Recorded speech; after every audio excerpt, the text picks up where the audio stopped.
definition, what is the authority for it? So therefore, how can we define Vedic culture in a way that is found in Shastra, since the term itself is not? And we could talk, as we discussed yesterday, we could talk about Varnashram. Varnashram is very much part of Vedic civilization. It's in the Vedas, it's in the Rig Veda, it's in the Bhagavad-gita, so it's very much part of our culture.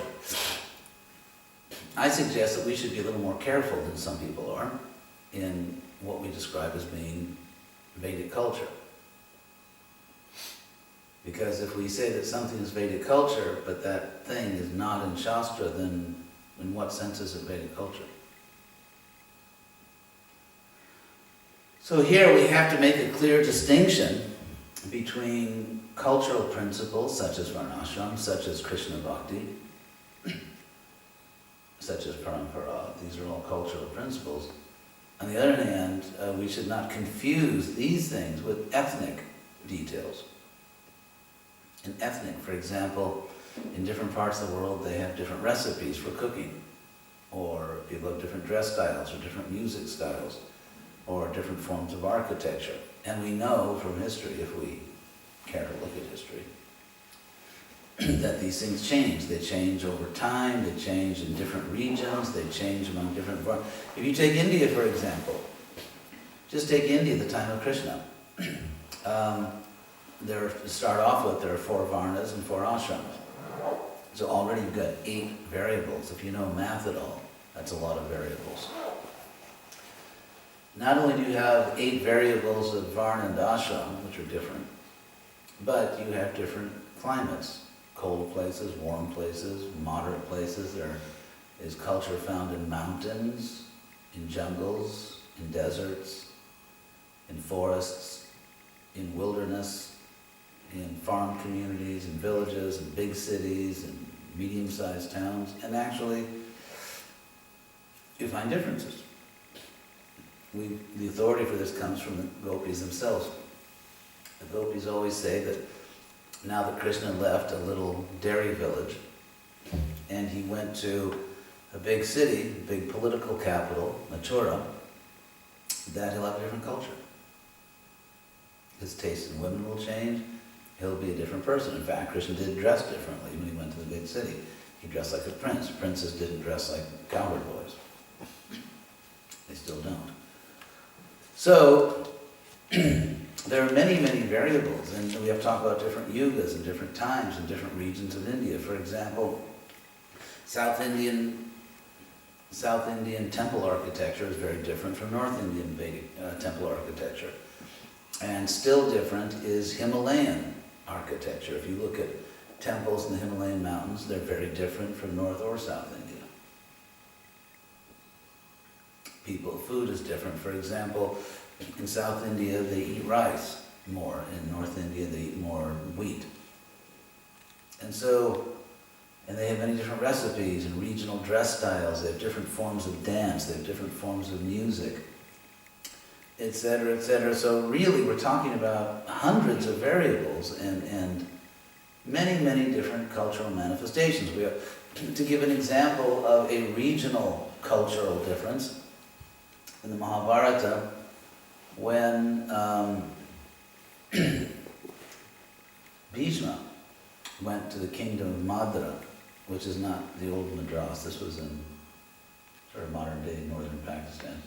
When he went to the kingdom of Madra to request Madri as a bride for Pandu, her brother, Shalya, who of course appears later in the Mahabharata, said that in our kingdom we have a special cultural tradition, and that is we don't give dowries, we accept dowries, because they were a very proud family. So Bhishma didn't say, that's not Vedic culture.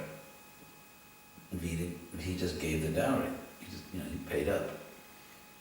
And they took Madri away. And so there are many different customs. Another point is that when we read descriptions in Shastra, we have to be very careful not to confuse description with prescription. To prescribe something means to say you must do this. A description just says that's what was going on. For example, Swayamvaras. if you look at Swayamvaras, we can find at different periods in history, Swayamvaras were done differently. In the older generation, we see that it really was a Swayamvara. Swayamvara means one's own choice. The idea being that I suppose the princess could choose her husband. And we find that that was the system when Pandu went to claim Kunti. When Pandu went to Kunti's Swayamvara, he actually, she chose him. And that was the end of it. Whereas in later Swayamvaras, as the world's moving toward Kali Yuga, in fact, the girl doesn't get a choice at all. Even Bhishma, for example, when he goes to the Swayamvara of the three princesses of Kashi, they have no choice at all. He just takes them. So how is it a Swayamvara? Swayam means personal or one's own, and Vara is choice.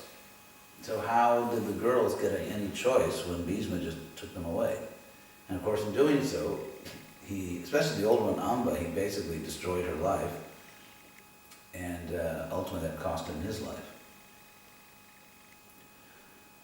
So, and we hear in the 10th canto of Bhagavatam, we find Varas where the girl chooses someone, but then the bride or the groom has to fight his way out of the ceremony. And so how is it a Swayamvara? So is the Bhagavatam saying this is the way things should be? Or is it simply saying that's the way it was 5,000 years ago when demons came to the earth, and culture was degrading? So what is as far as what we should do, for example, Shukadeva Goswami says, when Parikshit asked him why did Krishna engage in the rasa dance, why did he dance with other people's wives, if Krishna came to set an example? And Shukadeva answered that you cannot imitate what great souls do unless they tell you to do it. If a great soul does something and does not tell you to do it, then you shouldn't do it. Some people say we should dress like Krishna, but Krishna never actually told us to do that. So, in any case, there is that distinction. The Bhagavatam is describing, in Krishna Lila, the earth, when according to bhagavad-gita, Dharma has been lost. What does Krishna say? That Sakali Neha Mahata Yoga Nasta, the spiritual science has been lost. So if you just look at the society described in the Bhagavatam and Mahabharata during Krishna's appearance around that time, Krishna himself describes it as a fallen society. He says, Yoga Nasta, spiritual science has been lost. He then says, Yada Yada Hi Dharmasya Glani Bhavati Bharti. Whenever Dharma is collapsing and adharma is rising, then I come, and Krishna just came. So that means the so-called Vedic society described at the time of Krishna is a fallen society in which the spiritual science has been lost and Dharma has collapsed. And yet some people take that as a model. You have to do everything the way they did back then. Again, it requires some intelligence to understand the term Vedic culture. It actually requires some intelligence. So that's the other side of it. I mean, we cannot worship Krishna merely by intelligence, but if we do worship Krishna sincerely, then it's better to do so intelligently.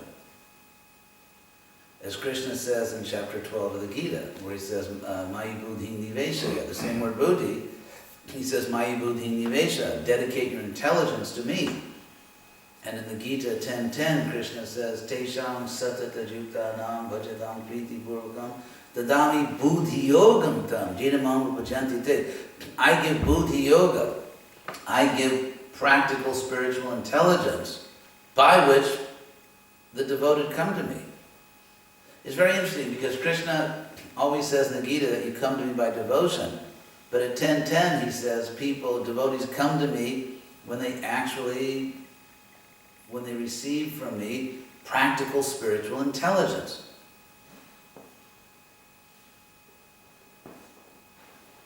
So,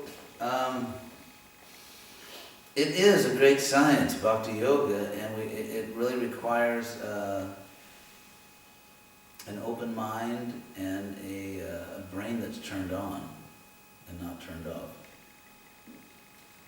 To really understand bhakti yoga, one has to be not just memorize the philosophy in a few simple shlokas. But that's good. I mean, if that's all someone can do, then that's much better than nothing. But if possible, we actually have to think seriously about these things so that we present to the public an intelligent version of Krishna consciousness and not a dogmatic or fanatical version. Because most people nowadays are allergic to fanaticism and dogmatism. We actually have to reason with people, and we have to have a reasonable understanding of our own philosophy and culture.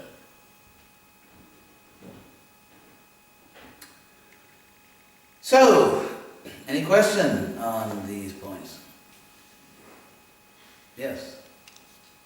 So how does one gain such a deep understanding of how the culture should actually be implemented and how it should be presented? Well, one can study with or hear from people who have some understanding of these things. There is information out there.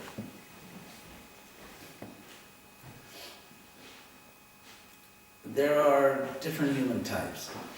For example, if you take 1,000 human beings or 5,000 human beings, enough so that you get a sort of a complete sample, there's just a certain percentage of them who will be fanatics.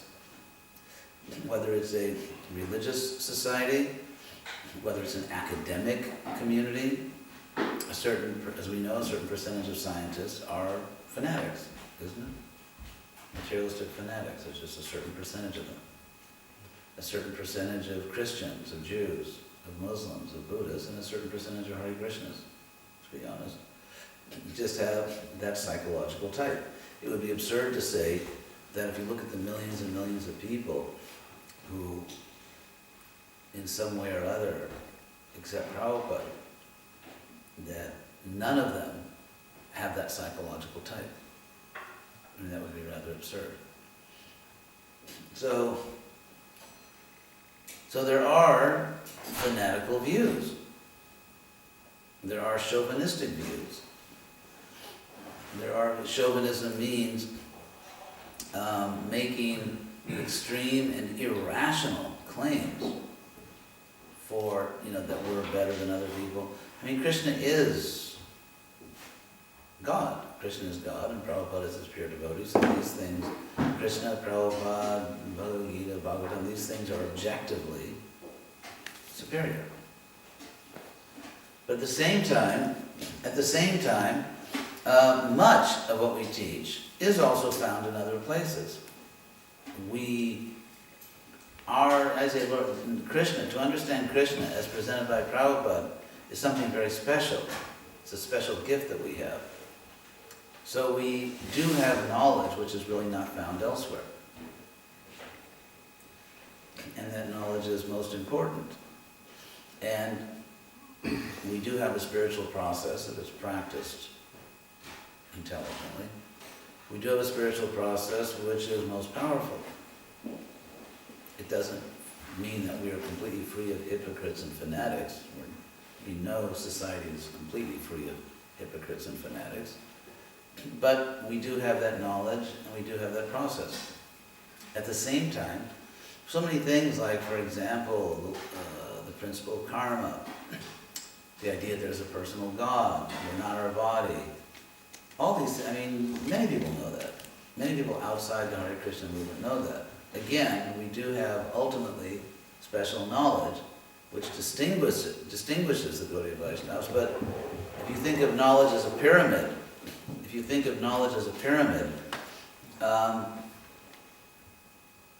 at the lower levels of the pyramid, especially at the base, there's a lot of people that know some of the things we teach, and then as the knowledge becomes more advanced, perhaps there's fewer people. And ultimately, Lord Chaitanya gave a unique understanding in terms of the highest knowledge. But we have to present a pure spiritual science, free of superstition, free of mythology. For example, yesterday we were back at our hotel and I handed Chandrasekhar back. I gave him back, or this morning, I gave him back a little knife he gave me to cut some prasadam. And then he was sort of laughing. He said that, oh yeah, one ISKCON sannyasi years ago told him that in India that's some kind of inauspicious thing. And we really should not fill up our lives with all kinds of superstitions and myths and everything like that. We should really try to just focus on a pure spiritual science. And we should try to understand the term Vedic culture in a way which is actually consistent with Shastra. As far as I read bhagavad-gita, Srimad Bhagavatam, there seems to be very, very little concern with telling people what kind of architecture they should use, what music style they should use, how they should dress, exactly what recipes they should cook with. There seems to be very little of that. And of course, it should be in the mode of goodness and then offered to Krishna. That's the principle. That's actually what Krishna teaches. But Krishna, in the Bhagavad Gita, does not teach an ethnic tradition. He does not teach an ethnic tradition. He teaches a pure spiritual science which consists of living in the mode of goodness and offering your life to Krishna. When you offer sattva to Krishna, it becomes Shuddha sattva, spiritual. So I think the more we can just teach that pure spiritual science and skip the superstitions and the heavy ethnic requirements, the more people will actually be able to accept it. I see our job as trying to facilitate people, not make it more difficult for them.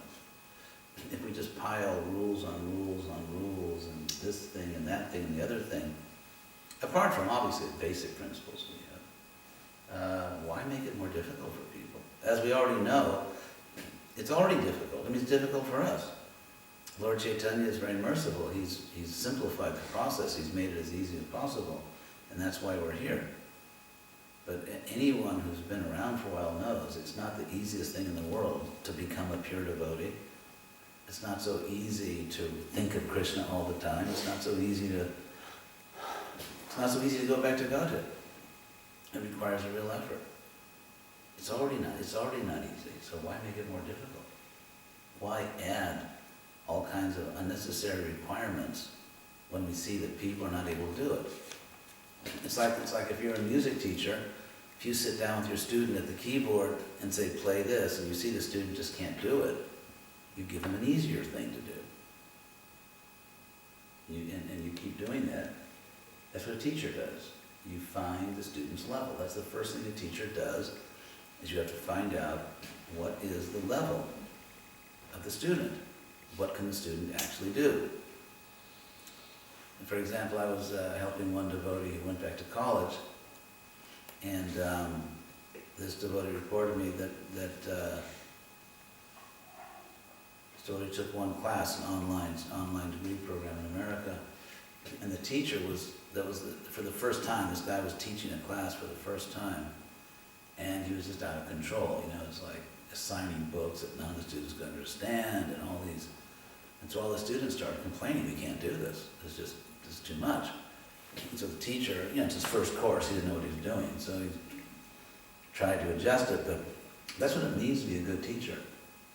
Prabhupada gave us a very simple assignment. Whatever country we live in, we have to spread Krishna consciousness in a powerful way. And if we see that it's a little difficult for people, it is our responsibility. Again, the head has to figure out how to connect to the body. Headless bodies don't figure anything out. Headless bodies don't think. It's not the public, it's not that all over Denmark people are staying up at night trying to figure out how they can join the Hare Krishna movement. That's not happening. It's our responsibility, because we are the ones who know. They don't know, but we do.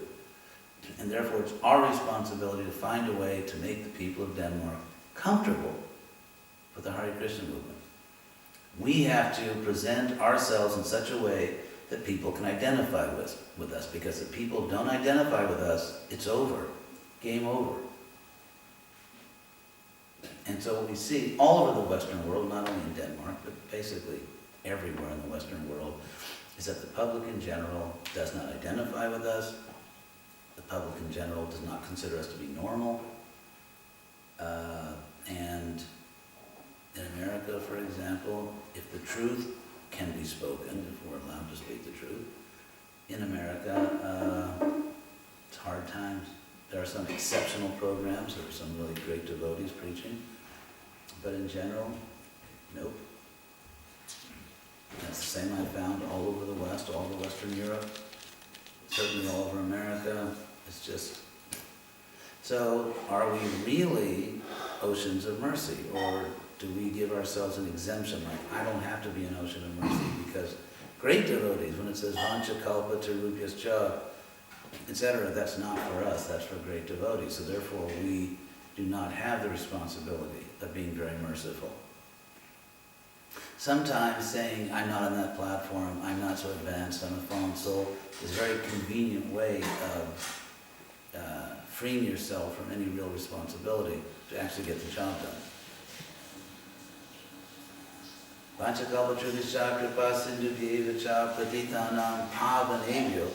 It doesn't say the great devotees, it doesn't say the acharyas, it just says Vaishnavas. And actually, in our dealings with each other and with the public, we often refer to ourselves as Vaishnavas. And this verse simply says Vaishnava, Vaishnavevi. So, it would be wonderful to see a Hare Krishna movement in the Western world, and to actually see intelligent, sincere devotees just, how should I put it, just relentlessly, desperately trying to find some practical way to reach people. You know, when we go out in public, how can we present ourselves so that people really feel comfortable with us? How can we, what kind of programs can we create where people really are just, it's as easy as possible for them. We don't compromise, we don't change our philosophy, we don't change our principles, but we make things as comfortable and as easy as humanly possible. Is that actually what the Hare Krishna movement does? That's a good question. I'm not going to presume to answer, but I would say it's something we should think about. If an outsider, just the anthropologist from Mars or something, if someone just came down and looked at the Hare Krishna movement in the Western world, would that person write up in his report, if Martians write, he might just, by telepathy, communicate it back to Mars, but in that person's report, would that person say, I've never seen a group of people more anxious, more determined, more eager to try to help people and do whatever it takes to reach them. I've never seen a group of people so flexible, so willing to present themselves in whatever way necessary within their principles so that people feel at ease with us, people can identify with us, people feel solidarity with us, they feel like we're one of them. And it's a group of people who are incredibly motivated to make people feel comfortable with them. Style of music.